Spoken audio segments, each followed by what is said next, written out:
women's insulated metal water bottle. If I looked at the search term like women's pink rubber coated insulated water bottle, like that's my exact product. Now, the more specific you get to the product, the more specific the search is, the lower your search volume is going to be. So what we always look to do on product launches is like we try and find the intersection between good search volume and good to us is like maybe even a couple thousand, depending on the budget, that also have really good relevancy to the product. Because what you're trying to do is you want to get in front of your exact shoppers. So example would be insulated water bottle is going to be really expensive and not super specific to my product. Like it's kind of specific, but not really specific. I'm trying to say like, okay, where can I start getting super specific to my product, but it's going to have enough search volume that I can get the sales volume that I need. So I would focus more on that versus that I would looking at only search volume.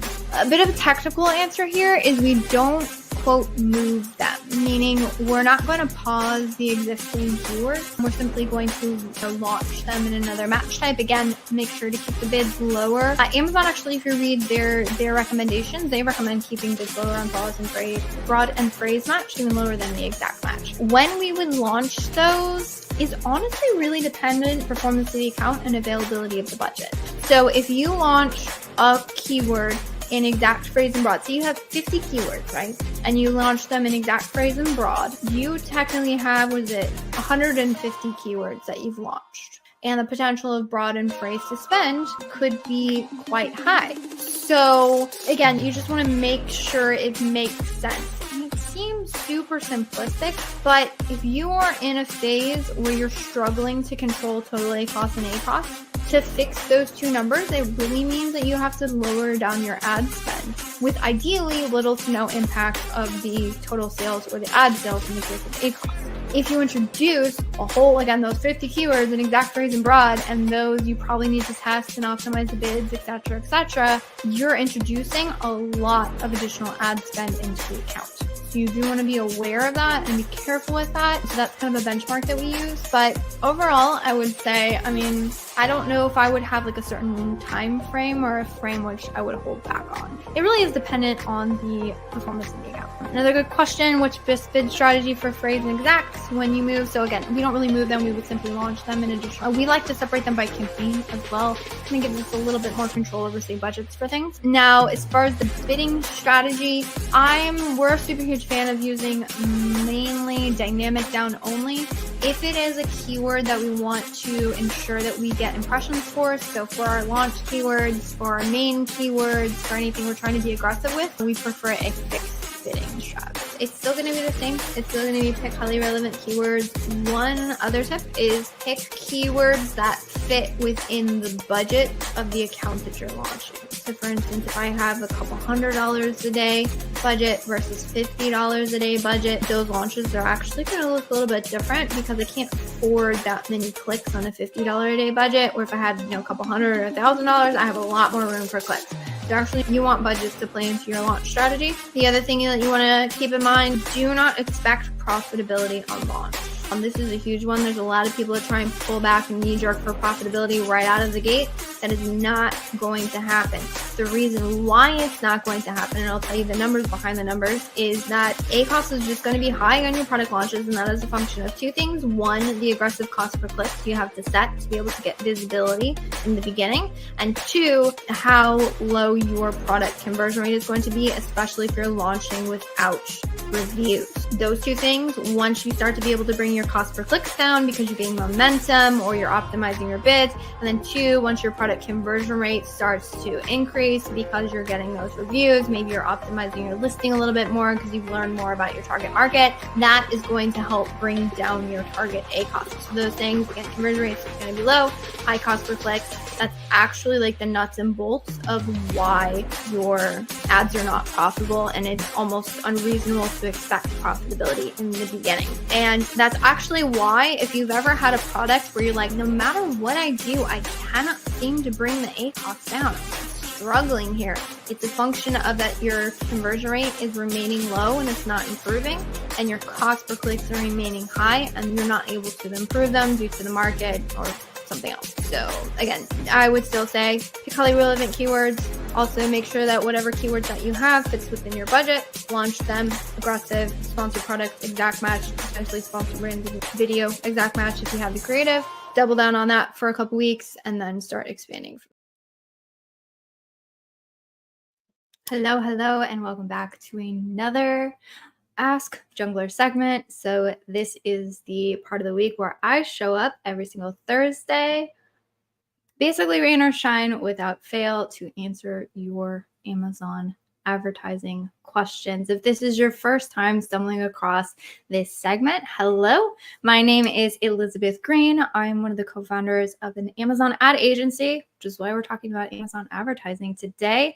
And we focus on private label sellers and founder-led brands to help them accelerate growth on the Amazon platform without having to sacrifice profits. Seeing a lot of questions coming into the chat already on like profitable, cost per clicks, all those fun things. So we are going to get into it. So the format of this is you show up on whatever streaming platform and you type your Amazon advertising questions into the chat, and I will give you an answer so you can help improve your Amazon advertising and your knowledge today.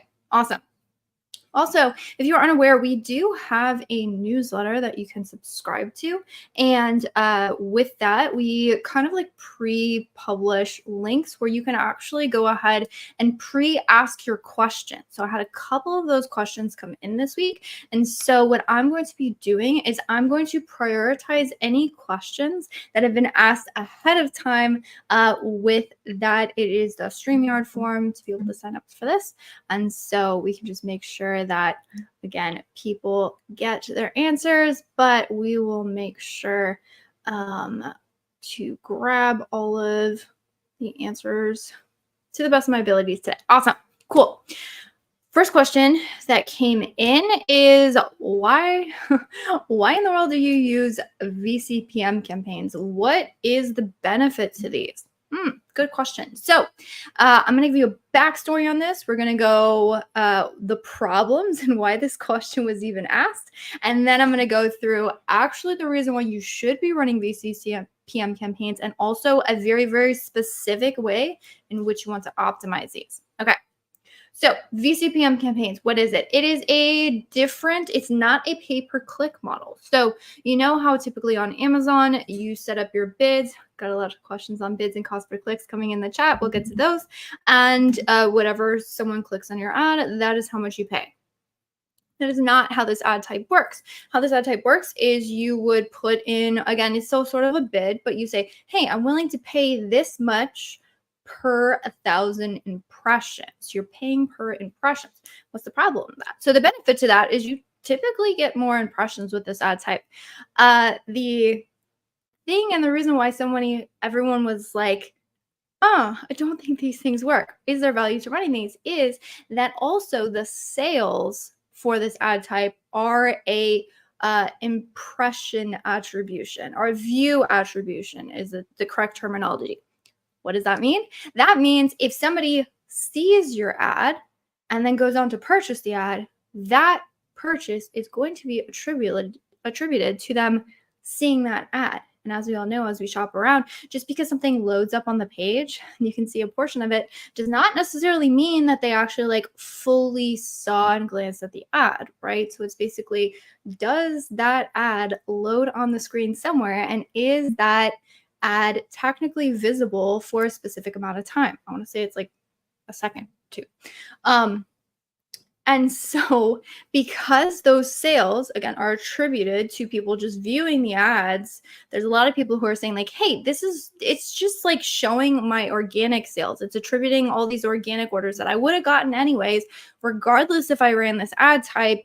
And that's why oftentimes when you run this ad type, you see insane ACoS. And when I say insane, I mean really, really low. Like there's oftentimes these accounts where you have on average like a 35% ACoS, and you'll get like a 5% ACoS on VCPM. So when it first came out, everybody was like, oh my gosh, this is mind blowing. I can get 5% ACoS. Yes, please. And then everyone started running these ads and then realized like, oh, my incremental sales like didn't actually go up. Okay, so that's the problem. Why am I saying you should run these?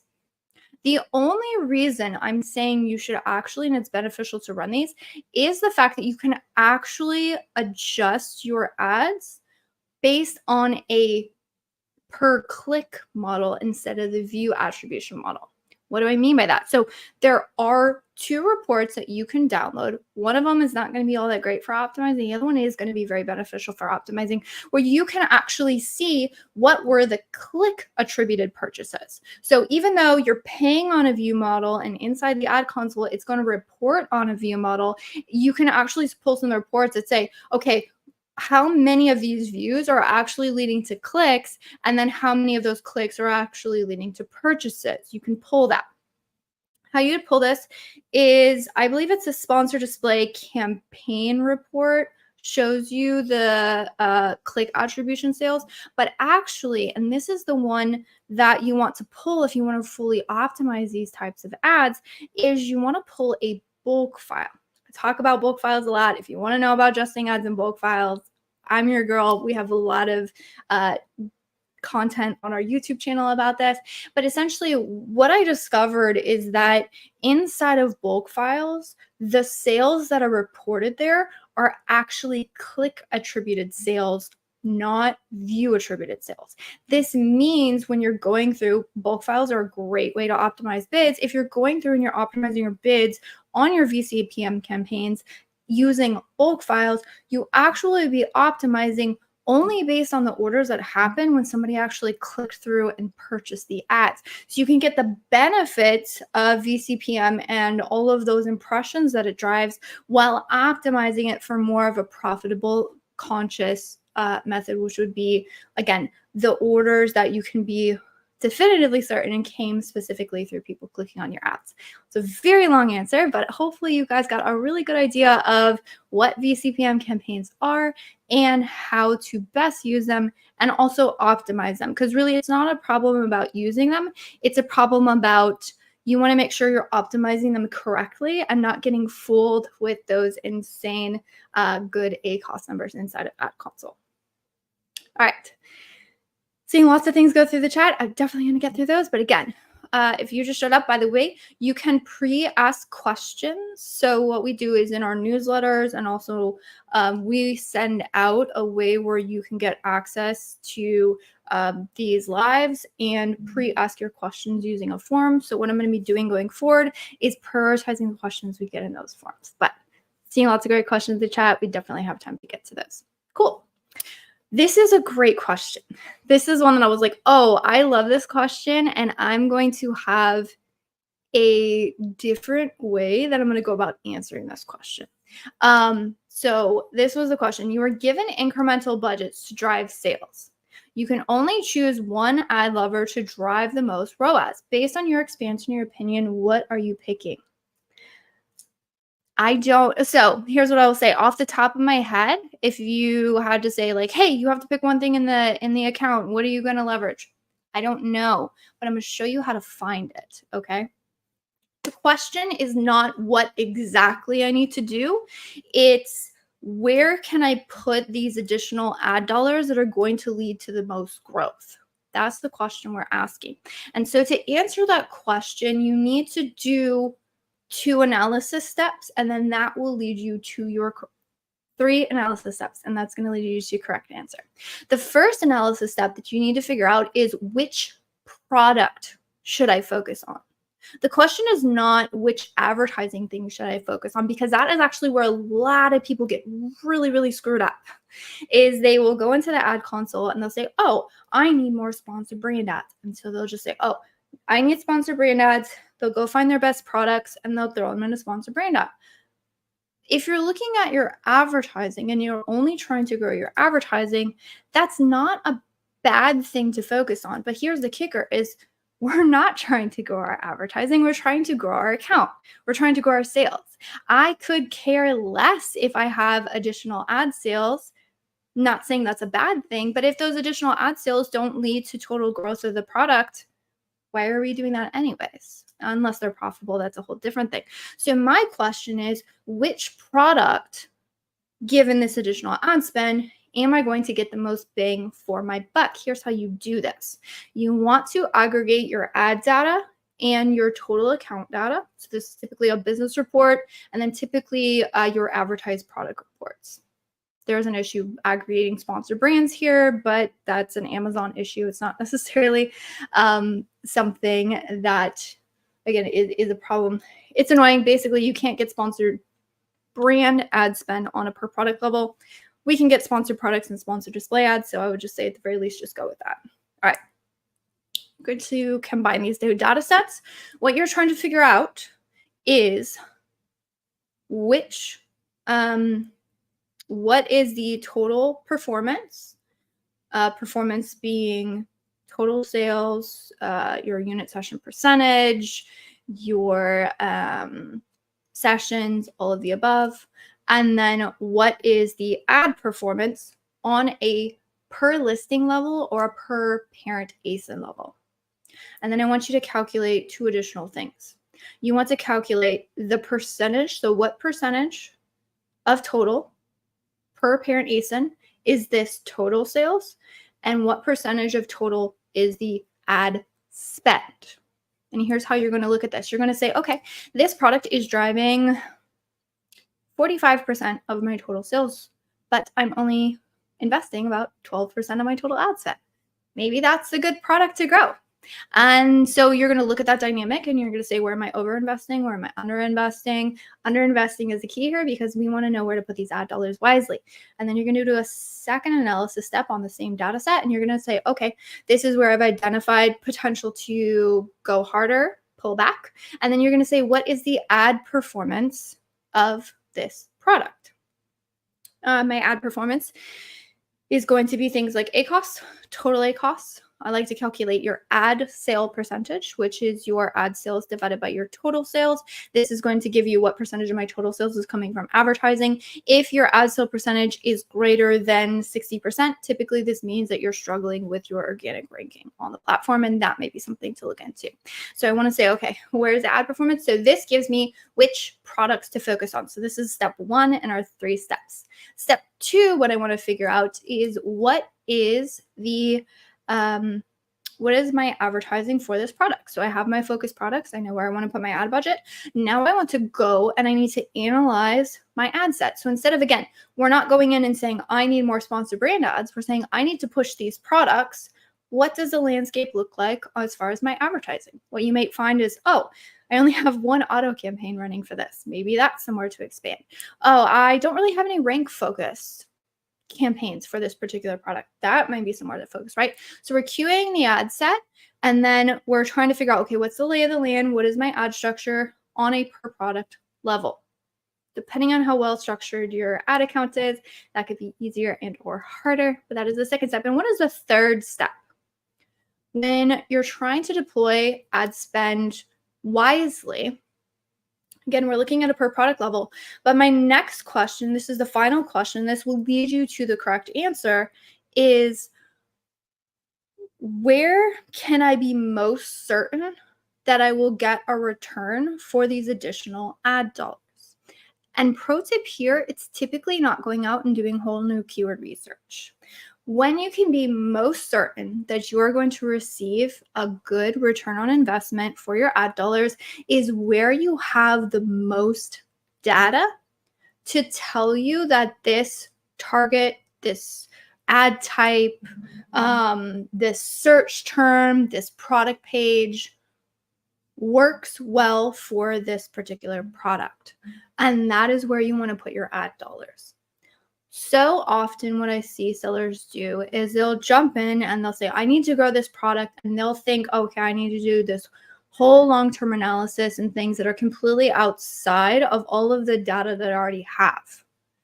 You don't want to pay to relearn things. And if you've already paid to learn something, you need to capitalize on it. So that's going through, are there search terms that I have not redone as keywords? Have I not launched any sponsored display ads? Okay, if I haven't launched sponsored display ads, then my question is, what do I target? Well, sponsored display product targeting works really well and typically has the best returns. So where can I look at what is working well in product targeting and my sponsored product ads, and how can I build off of that and bridge that gap towards my sponsored display ads? I really have a video asset that I haven't really capitalized on very well. Is there any way that I can leverage the data and the information that I've already found inside of my ads for this one product line to identify like, hey, which search pages do I work best on? How can I gain further market capital by leveraging those search pages with my video ads? So that was a very long way to go about it, but I did that. That is essentially how we break it down. When we are trying to fix something, when we are trying to figure out where to expand, when we're trying to identify what is the next step, it's identify products to focus on, look at the ad set for those products, build off of data. And if you have a process for it, it actually could take you less time than you think. All right, got through those questions. I have some really good questions for Joseph. I wanted to see, Joseph, I was looking in Helium-10 to see if I could, yes, I can. Okay, I'm going to answer your question first because I think this is a really interesting way to look at it. All right, Joseph's question is, hi, our cost per click went up this year compared to last year by 20%. How can I know if it's due to the general bid action, so most of their bids are down only, or if it's due to some action we did within the account? What I would do is I would look at the historical cost per clicks. And so just let me pull this up. I just grabbed a random, I have no idea whose product this is, grabbed a random product on Amazon, went through reverse ASIN search just so I could find this. I'm really liking Helium-10's options for viewing historic data in their platform. And so what you can see here is you could see these suggested bids. There's actually this little graph option here. So if I click on this, and you can see the 30 days, but I can look at all time, I can actually see the history of this suggested bid and how it's changed over time. So if you're trying to figure out if it's just like a huge market increase or maybe it's just a seasonality thing, right? That's actually quite interesting. You could see there's probably some seasonality happening with this particular bid. And so that would be a really good way to sort of get an idea from the market if it's a change. And then the other thing that you could see, I guess you can't really see bids. There is a history tab, but that one's honestly slightly annoying to have to go back and look at. So you can potentially go back and see if like the graph, if your cost per clicks have changed over time.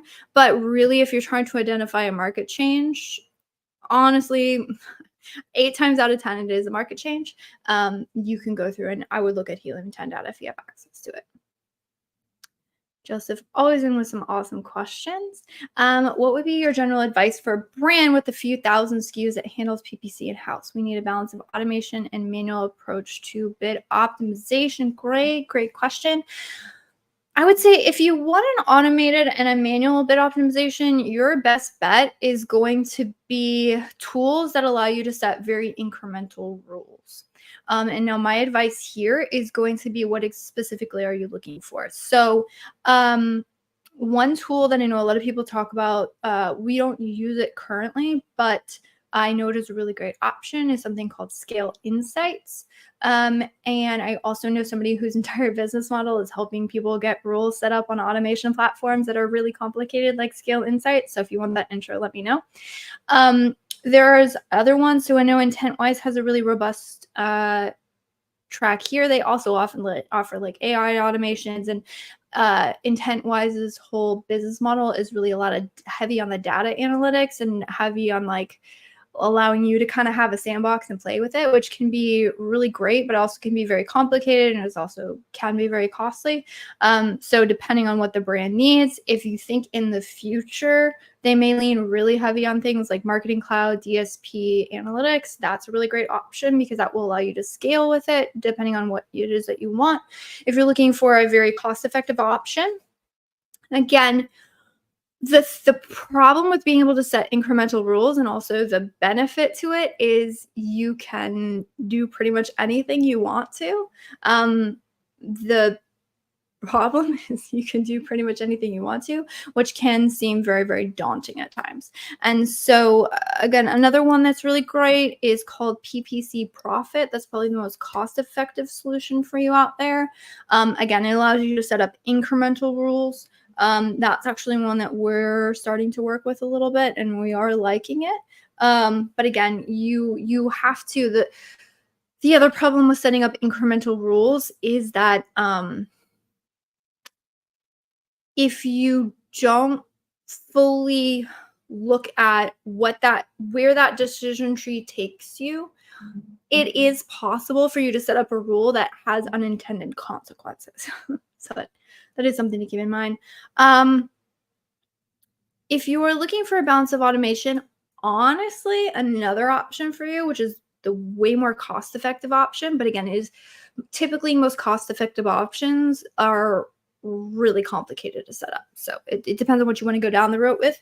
But there would be an option for you to leverage bulk files, and simply you can hire somebody relatively easy off Fiverr, or if you know how to program macros yourself, you can say like, hey, this is the logic and this is how I adjust in bulk sheets, and then allow like some macro or some automation to run that for you, and then you simply QA it at the end of whatever the results are and then upload it. That's also an option that would obviously be the most cost effective, especially if you continue to use that over time. But again, you have to know what you're doing. You have to know what logic you want to apply. And it is kind of annoying to have somebody else program for you, because you literally have to be like, okay, now this has to go here.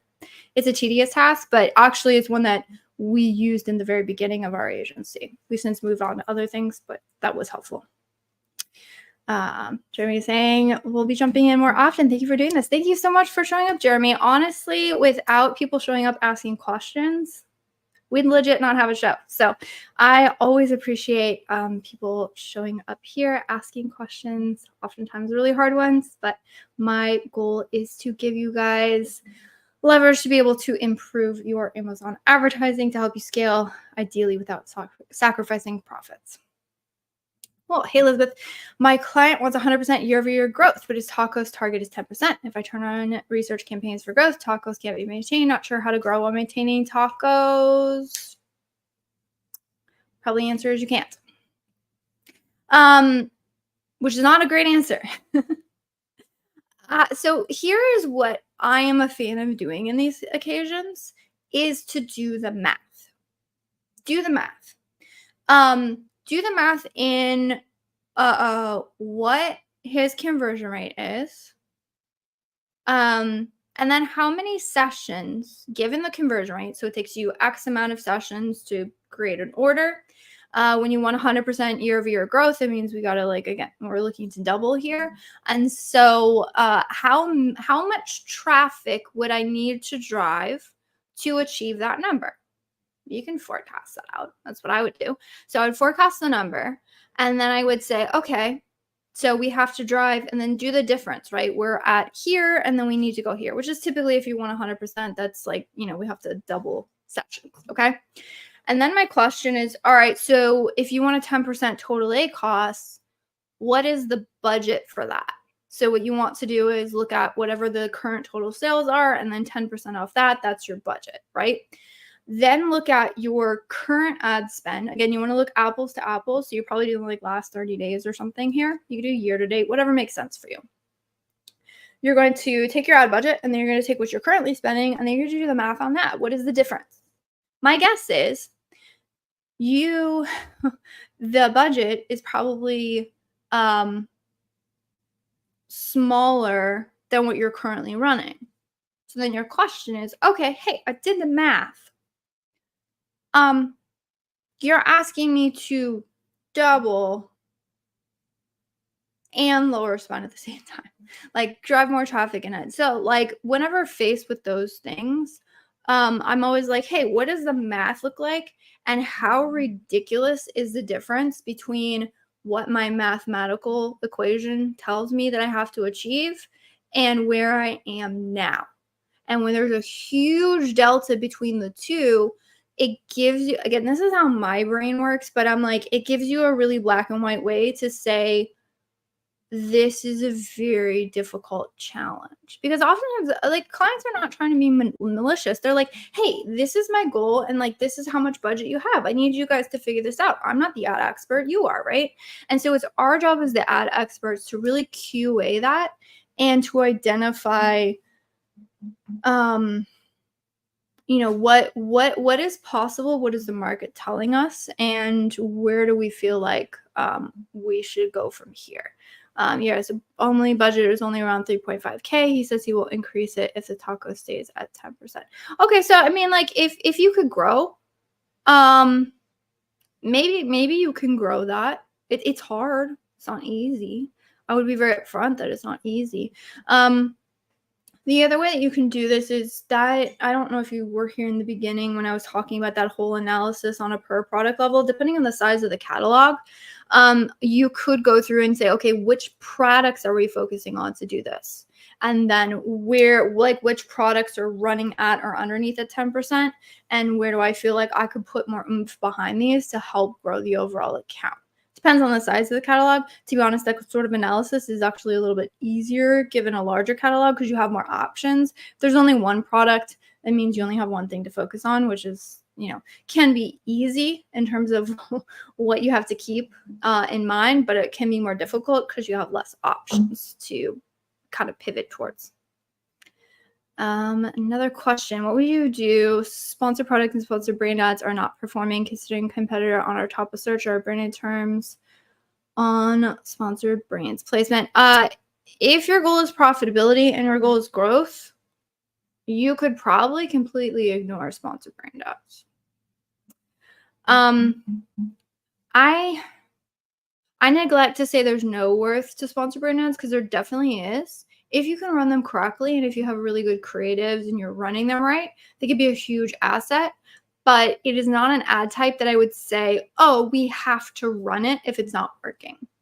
And so if your sponsored brand ads are not performing, I would just not run them. Now that opinion changes when faced with someone saying, hey, my sponsored product ads are not performing. The reason why is that our observations and also coordinated this with other people in the industry, sponsored product ads have the most impact on your organic ranking. So if you're not running sponsored products, you're really shooting yourself in the foot and you're not going to be able to grow your organic market share if you're not running that ad type. However, that's not the same scenario when it comes to a sponsored brand ads. So I would just not run them. Which bonus points you get to save ad spend? All right. Hey, we launched our first product 2 days ago. What should we do? How do we start our PPC campaigns? Like exact phrase or broad? Thank you. Awesome. Okay. Let me pull up a YouTube video for you. If you are looking to launch something, you most definitely want to go through and look at this. Actually, let me pull up the other one. So this one's going to be even better for you. Looks like you're on YouTube. So I'm going to drop it in the chat for you as well. All right. The thing that you want to go through is my partnered with FBA Excel on this, which is awesome. There is a free mini course on product launches. So awesome. Gotta find the link. Should do better at this. Okay.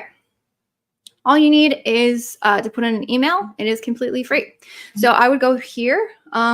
Junglr PPC mini course. There is 2 free resources here, including a keyword research sheet and including a forecast sheet. For those of you trying to figure out forecasting, congratulations, there's a free resource. And so what you want to do, I would go through and look at that. I'm going to drop that link in the chat as well. So anyone interested can go and check that out. All right. What is the breakdown? Focus on sponsored product ads. Do really good keyword research. Really, really good keyword research. That is the crux. Keyword research is everything. You want to have relevancy to your product. What do I mean by relevancy? I mean, when you type in that keyword into search on Amazon, this is literally what I do. This is what I still do. When I'm going and trying to figure out, is a keyword relevant to my product, I'm typing it in to Amazon. So I want to know Baby blanket. This is one of my standard examples. So whenever I'm typing in baby blanket here, notice how this search is varied. So we have things like there's muslin swaddle blankets here. There's like plush blankets. There's a name blanket. Depending on my depth of keywords available, I might go after a keyword like this. But notice from this and all of the different products that are ranking here, it's a bit hard to tell when someone's typing in baby blanket. Are they looking for a plush baby blanket? Are they looking for a muslin one? Do they want to swaddle? A lot of different options here, right? However, if I went here and I typed in cotton, and I can't spell, you guys are going to see this. Cotton muslin baby blanket right here. What you're going to find is that these are very, very specific. See how specific these are, right? Muslin, great. Pro tip here, ignore the search, the sponsored ones, because these people paid to be here. You want the organic ones to see who is ranking. You might even say, if you want to get more specific, cotton muslin baby blanket girl. And here, I'm going to get very, very specific. So you notice how the colors and the patterns are changing, more pinks and purples and things, right? The more specific you get with your shopper search, the less search volume there's going to be. There's less people willing to type in all of these keywords. What you're looking for is the intersection between where can I get specific to my product and where do I have good search volume. Good on launches is typically above 1,000 if you can do it. Maybe 500 if I had to go down that low. What it depends on is what does the search market look like in your specific category. Love a tool like Helium 10 to be able to, again, just really dive in and do really deep keyword research. But whenever in doubt, I would go through and I would search it on Amazon. So that is what you're looking to do. Snag all those good keywords, sponsored products, exact match. You want to go high bids here, start them on a fixed bidding strategy. And put a decent budget. How many keywords you choose and the search volume you go after is going to be dependent on your available spend. What is your business capital? A lot of sellers will be like, oh, I have to spend this much because this is the keywords that I found. You want to do that the opposite way because you don't want to run out of cash. You can always add more. Whenever you spent those ad dollars, you can't get them back. So you want to start low, work your way up. If you have little capital, if you have more capital to spend, you can go a little bit more aggressive out of the gate. That would be my recommendations, but totally recommend going through and finding that launch video. All right, Kim in with another one. Hi, if rule-based bidding to target ROAS, how do you determine the percentage of the target? Do you look at the specific time frames for that adoption, 30 days, and tell your higher percentage if not meeting target Rule-based bidding. Okay, so this is inside the ad console where you can set rule-based bids. My thoughts on using target ROAS for my less performing ad groups rather than the bid optimizations is they're so time consuming if done through bulk uploads. Kim, you need a macro. You need a macro. I would totally, okay, so that's a side piece. In terms of setting the ROAS, I would say what Amazon says is like if you put the target ROAS or the target ACoS like well below what it's currently running at, it will down bid a lot and then you'll lose impressions. So my thing would be like, preferably if we're doing that, we're going to like stair step that down. But totally, if you are already doing bid optimizations through bulk, I would figure out what is your logic. What is your logic that you're using to adjust those bids? It's an if statement, right? If this happens, then I do this. If this happens, then I do this. And you want to figure out the decision tree. And then what you want to do is you want to go find somebody super cheap on Fiverr who programs macros, and you would say, hey, here is this data set. When this data is this, I needed to do this. When this data is this, I needed to do this. And you can actually get someone to essentially you're building your own bid optimization tool. But it's just super scrappy. It's super cheap.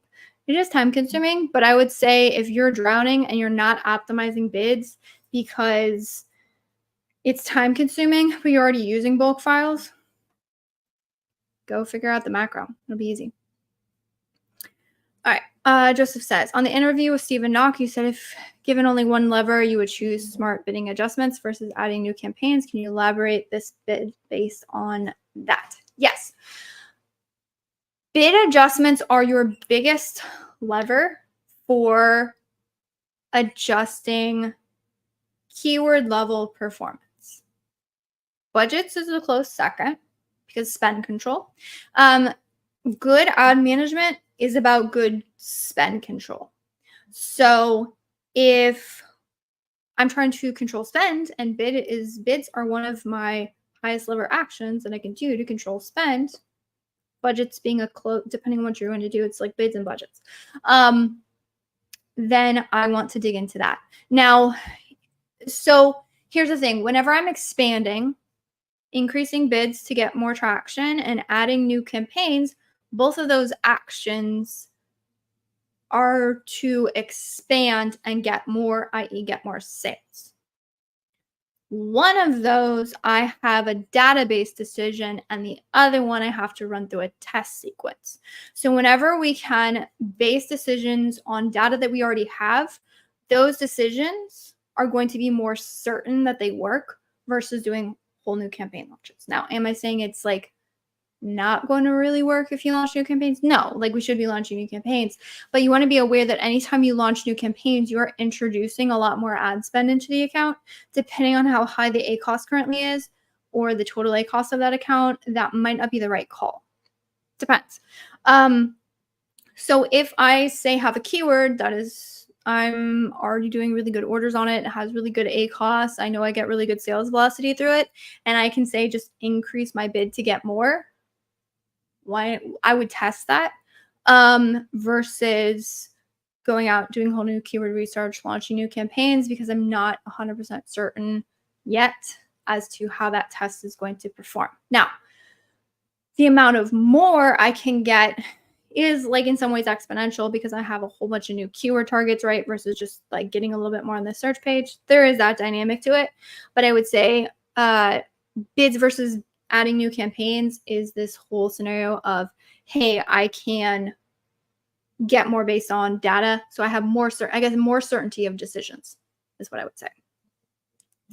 All right, in optimizing performing keyword sales clicks times 0.38 cost, that gives us the cost per click, but that means reducing bids could cost impressions. Do you factor in the current bid amount into your formula? If so, how? Yes, I do. Yes, we do. I'll actually let me show you, Kim. There is a video. Now, this does not give a very specific bid adjustment. It's actually an internal resource I built for my team. And then I basically just released it on YouTube, and I showed it to one of my account managers. She was like, should we release this? And I'm like, what the heck, it's content. So this is how we adjust bids. This is an internal training. I can drop this link in the comments as well. This will give you an idea of the things that we take into account when we are adjusting bids. So the two things we take into account is, one, again, you are 100% correct. Where is the current bid and how much are we lowering it? And then the second thing we actually take into account is how many orders are being triggered through this particular keyword.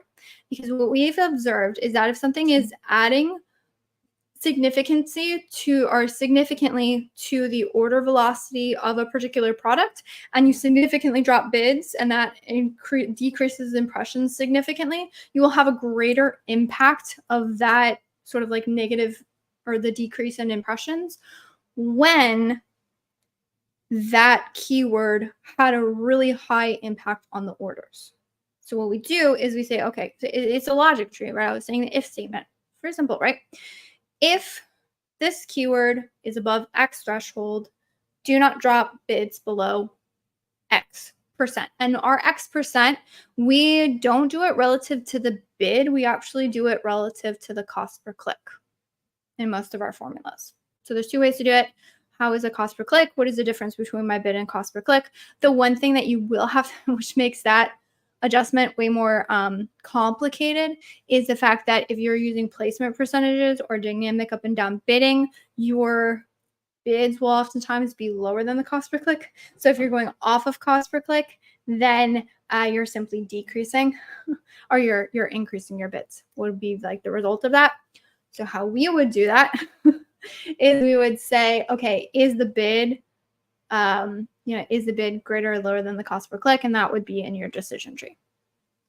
Bid adjustment can be kind of complicated, but at the end of the day, it's really just figuring out your logic and then just working backwards.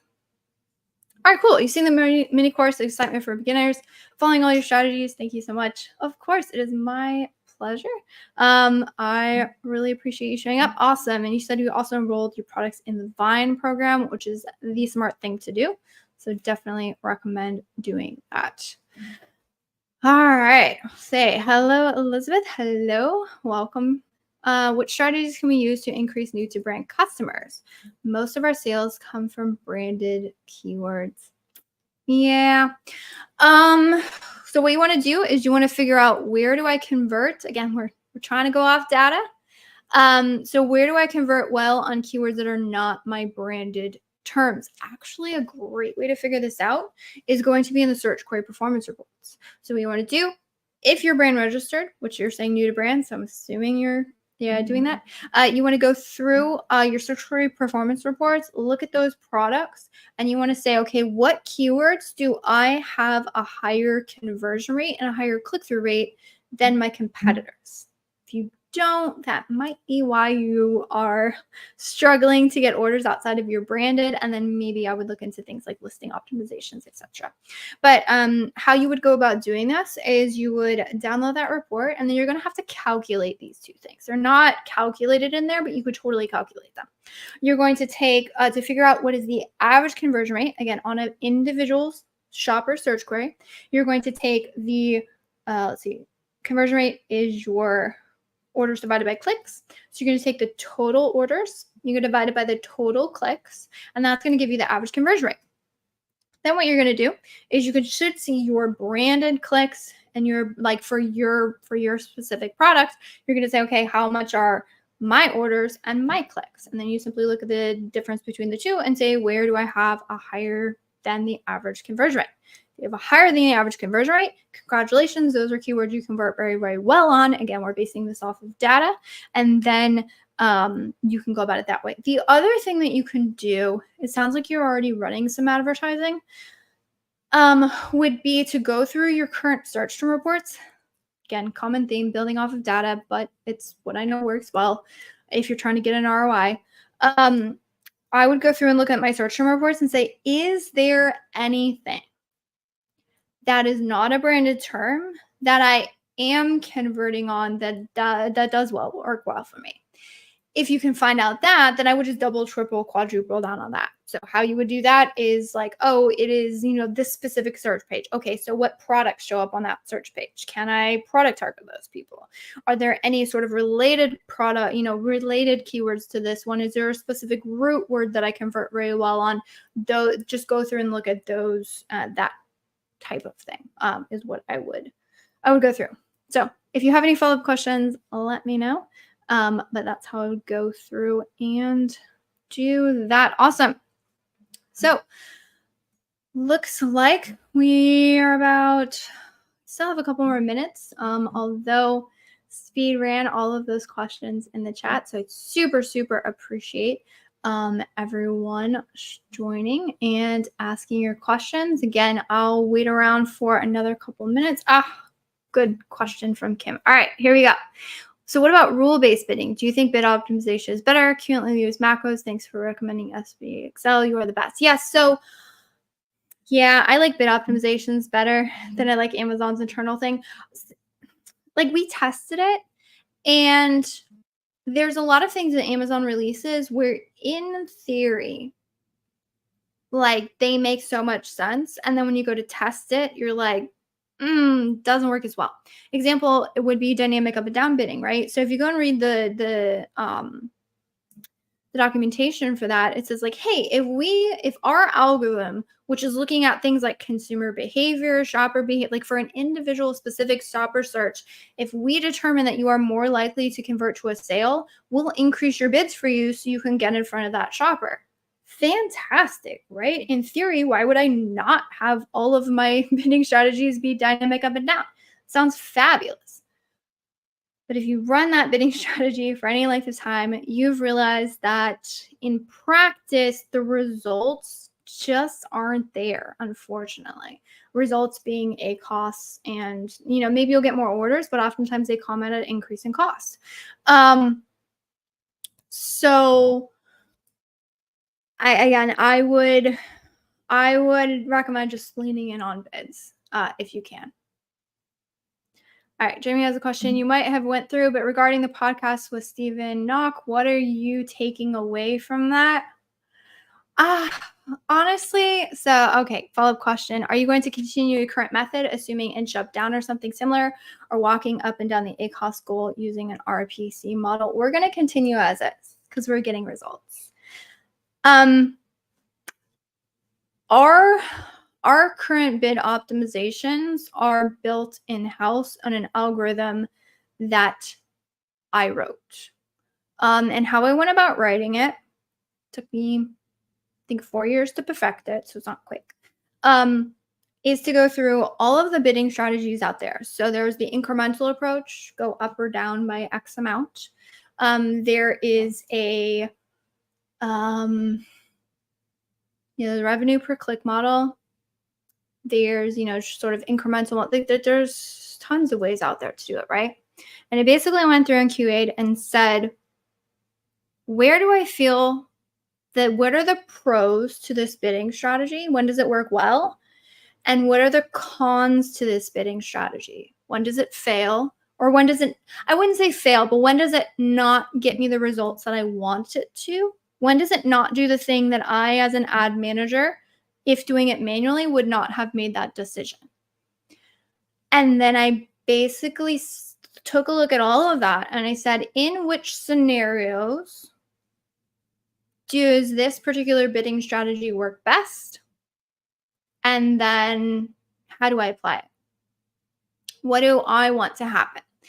And that's how our bidding strategy works. So we use incremental bids in some cases. Pro tip here, that's typically with things with low impressions. This is where we find incrementality works really well. We use a revenue per click model in some scenarios when we feel it does best. You'll notice in my conversations with Stephen, one of my main concerns with the revenue per click model is the fact that it significantly lowered bids on certain things. The thing with the revenue per click model that I found is that the amount that the bid change recommended, like if you run that formula, the amount that it will change the bids is often quite drastic. Which we have found does not always work very well. And so it's not that I don't believe in the model and I don't believe it's a really solid model. It's that I've seen the downsides to it. And so I want to shield myself or buffer myself from those downsides. And so with that being said, one of the models that we really like and use a lot is one that was I think the one who talked about it the most is Sean Smith. He has a different bid model. His tends to change the bids a little bit less so. So it's amalgamation of all the things. And then with guardrails in place to say, when does this bid change too much? And how do we make sure that we're being more incremental in the places where we need to be more incremental?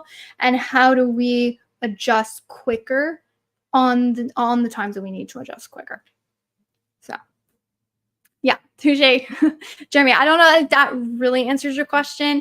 If you want like backstage insights into like how our bid, like sort of at least the concepts, that's it. So you can check that out. All right. Other question. This side, everything apart. It was just a compliment. Thank you. I appreciate it. Cool. So looks like we are about 10 minutes out. Yeah, bids is a really heavy lever to pull, but it's also one that everybody wants to know the specific answers for. So yeah, Jeremy says thanks. Will do. Yeah, hopefully if you have any follow-up questions for that, feel free to ping me on any of the social channels or show up next week and be like, hey, you said this. Well, how do you do that? Because sometimes walking through a whole system it's kind of a lot. But I always say, I give all away my secrets and I sell the implementation. So if anyone wants to figure out, if anyone wants help with Amazon advertising, that is our bread and butter. So we run ads again for typically more private label sellers, but definitely like say founder-led brands who are looking to scale again with more business-centric ads. Is it necessarily for us to allocate a specific budget for PPC? No. Nope. What I would say is typically these days, average total A costs, probably a little bit upwards of 10%. Used to be back in the day, you would want to have like a 5% total A cost. If you have a very large, like nationally recognized brand, you can totally run, sometimes 3 to 4, 5% total A cost these days. Outside of a well-recognized brand, that can be very, very difficult. So 8 to 10 was on average. I think these days it's going up from 12 to 15. And that's not because like you have to run that. Like by all means, only spend what you need to get the results that you're looking for, right? There is no reason to spend. And in fact, if sellers could make sales on Amazon without running ads, they wouldn't. And to be honest, if I'm faced with a brand where they're like, oh, we don't really have to run ads and we've run them and we really haven't seen any growth factors. One, let me take a look at your ads. What are you doing? Maybe you did it wrong. But then two, if you can get away with not having to spend the money, go for it. The problem is there is very few and far between are brands who can afford to do that. And so in those cases, that's why I have a job. Because Amazon these days, it is the pay to play system, which I mean, keeps me employed. So, all right. Question, what is a good conversion rate? Mine is 5.5 on one SKU. Is this fine? Great question. And I have a video for you. All right. Let me find it. So your question on, is this a good conversion rate? Off the top of my head, I wouldn't be able to tell you. What you want to look at is not just your conversion rate. You want to look at your relative conversion rate. What do I mean by relative conversion rate? All right, let's pull it up. This is the video I'd recommend, 2 free game-changing tools to analyze. Now, you have to be brand registered for this, full disclosure. But this is basically how to spy on your competitors. Because that was not a bad question to ask. Like, hey, do I have a good conversion rate? It's something to definitely look into. And then you want to be focused on when you are running, for your Amazon ads and everything above. However, you want to look at how am I doing versus the market. The 2 tools that are available to you that are really, really helpful are going to be brand metrics inside of the ad console. This is going to give you your overall brand level conversion rate. So you can benchmark that against, again, the other brands who are running in that specific category. There's some pro tips on like how to find which specific categories to look at. And then the other one that you want to look at is your search query performance to say on a per search term level for these products or even on a brand level, how do I stack up? What is my conversion rate versus the competition? So that's your relative conversion rate. And that will tell you, do I have a good conversion rate? Do I have not? Because on average, people will say like, oh, 10% on average for Amazon. But that's like average across everything. Supplements has a really, really high conversion rate. Clothing, high price products has a really low conversion rate. And so there's a very, very wide spectrum. And so you want to be doing is looking at like products, like categories, and then just say like, hey, how do I stack up against people who are similar to me is what I would look at. All right. Our ad account has 347 campaigns. It is very time consuming to optimize a bid one by one, and bulk sheet isn't helping much. It is only past 60 days data. In that case, you might want to look into a tool. Honestly, I'll say 347 campaigns. We have accounts with like over thousands of campaigns. So definitely familiar with doing things at a massive scale. That is insane. What I would look at is depends. So you might want to look into bid automations. Bid automations, you want to make sure whatever platform you're going to is going to make the most sense for you, and works the way in which you want to work. So if you want like a hands-off algorithm, do your thing, I don't really want to have to worry about it. I just wanted to optimize for a specific target. Ad Badger is a really good one for that. Michael is a good friend. They put out a lot of good content. If you want very incremental, like let me tell the system exactly specifically what to do in which scenarios, Scale Insights is a really good one for that. Another great one, which is more cost effective, is PPC Profit. Again, downsides to these kind of systems is you have to set it up and you got to tell the system what to do, and you have to fully understand the ramifications of what you're telling the system to do. And then if you want other systems, IntentWise has great, they have AI availabilities. What's another one? If you want AI, I like the way that Trello is thinking about AI. They have some really good systems, and the problem with AI is sometimes it goes outside of what you really want it to do. The way Trello is approaching AI is they have AI automations, but they allow you to kind of set guardrails against the AI. Downsides of any AI system is you do have less control, which again, I think Trello is trying to look to solve, but it's really hard to understand the logic tree. And it can be really hard to like give like very definitive objectives to an AI system where it's very easy to build your own. Again, building your own, a lot more in time commitment, a lot more in like brain power. You want somebody super smart to set it up, who knows what the heck they're doing. But yeah. Kim says your Angram tool is brilliant. I wish I could say I came up with that. Honestly, I was not. It was Michael from Ad Badger, and he was kind enough to allow me to sort of slap my name on that podcast. So all thanks go to Michael in there. I definitely will give credit where credit is due. And yes, we do use that. Now, in our agency, what we have found is we definitely use negative keywords because I think they're an excellent tool for ad spend control, but we are not excessive with our negative use. I will say Michael's philosophy and mine on the amount and how like the amount of negative keywords and how aggressive to be with negative keywords do differ a little bit. But what I will say is that the Ngram tool is phenomenal when you have accounts where it feels like death by 1,000 cuts, where it's like there's a ton of different searches that are like only getting 1 or 2 clicks. You have a very limited budget. You're bleeding out. You don't have enough data to negate them, but you really need to make a change because you can't really afford what's currently going on. Then it is a fabulous tool. So it doesn't hurt to run it on your account and then see if there's any obvious glaring things that you can negate. That's what I would say. Samira says, yes, mine are supplements. Then it really depends on the supplement.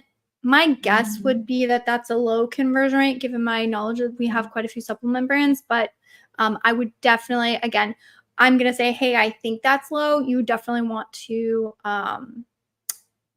look at the actual data and say, does the data tell me this is low or not?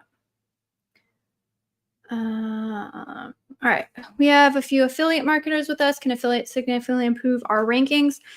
Anything that increases your order velocity and conversion rates will improve your rankings. Now, the impact of this is actually highly dependent on the individual product and the competition in your market and your category. So it is dependent, but does it help? Yes. Is there any new strategy for optimizing PPC where AI involves? No, it's really just optimization tools. You know, there's ones that have been in the market for a really long time, such as Quartile. Other ones, Trello. Trello's been around for a while. Again, I like the way that they're thinking about AI and giving it guardrails. But to be honest, we have yet to use, and I don't know if we will ever use an AI system because you do give up forms of control. And often those forms of control are levers that you really need to pull when you are looking to scale an account. And most of our brands are definitely, all of our brands are looking to grow their total sales. And so I'm not saying that you can't, but if you want to be as in the weeds as we are, if you want to be as involved as we are, if you want to take advantage of every single like manual option out there to increase your ad account, you have less control. So it's harder. All right, last question, and I'm going to round it out. We're adding in another product launch after launching 2.5 months ago.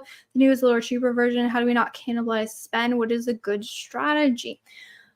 I don't think you'll cannibalize it. I think you'll be fine because your two products are going after two completely different shopper avatars. So good news. I mean, I've seen products like this where they're like, oh, hey, the market has shifted. People are looking for a more cost-effective solution. And so we're going to launch a product to capitalize on the market. First off, kudos. You're thinking smart. You're thinking like a great business owner. And then two, I would treat them like completely separate products. You can actually mine the ads you're using with the first product to figure out what are probably good potential keyword targets for the second product. We do that all the time. And I would say just watch your total, watch your sales and watch your total A costs for each product. And you should be fine. Cool. This has been a fabulous conversation. As always, I love your questions. I appreciate everybody showing up every single week, asking questions, because without you guys, I would not have a show. So it has been wonderful. I appreciate it. FYI, if anyone is looking to get insights into what's going on with their ads, why they can't scale, maybe they're looking to scale even further, you feel free to jump on our website, Junglr, JUNGLR.com. Book a call with me. Let's talk. Let's see how we can get your ads headed in the right direction. For everyone else, I appreciate it. I will see you all next week, same time, same place. And that wraps up this episode of the Ask Junglr Amazon Advertising Podcast. I hope you found these insights and strategies helpful in your Amazon PPC journey. Remember, if you have a burning Amazon ad question that you'd like answers to, head over to junglr.com/live to join our next live Q&A session. Until next time, keep optimizing those ads and stay hungry.